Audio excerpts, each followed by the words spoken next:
Type of diabetes இருந்தாலும் முக்கியமாக நம்ம சொல்கிறது வந்து டைப் 1 அண்ட் டைப் 2 டயபெட்டிஸ். ரெண்டுக்கும் முக்கியமான டிஃப்ரென்ஸ் என்னன்னா இன்சுலினை பொறுத்து தான் சொல்கிறோம்.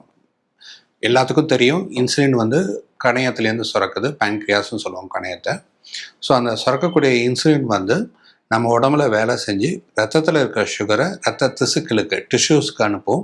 ஸோ அதனால் ரத்தத்தில் உள்ள சுகர் லெவல் நார்மலாக மெயின்டைன் ஆகும். இதுதான் நார்மலாக எல்லாத்துக்கும் நடக்கக்கூடியது. டைப் 1 டயபெட்டிஸ் அப்படின்னா உடம்புல சுத்தமாக இன்சுலின் சுரக்காமல் போகிறது. இது வந்து ஒரு சிறு வயதில் ஏற்படும் ஒரு பாக்டீரியல் இன்ஃபெக்ஷனால் நம்ம உடம்புல எதிர்ப்பு சக்தி அதிகமாகி ஆட்டோ இம்யூனிட்டின்னு சொல்லுவோம்.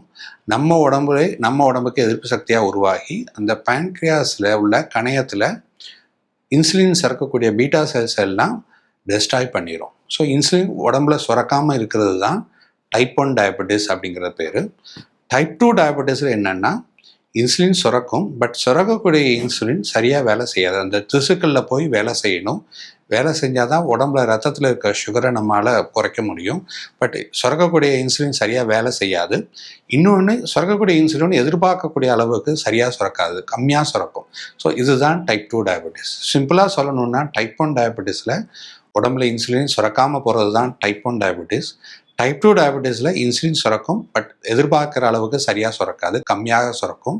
அந்த சுரக்கக்கூடிய இன்சுலினுமே சரியாக வேலை செய்யாது. தேவையான நேரத்தில் கரெக்டான திசுக்களில் போய் இன்சுலின் வந்து சுகரை குறைக்கக்கூடிய வேலையை செய்யாததுனால சுகர் லெவல்ஸ் கூடுது. அதனால தான் டைப் 2 டயபெட்டிஸ்ன்னு சொல்கிறோம்.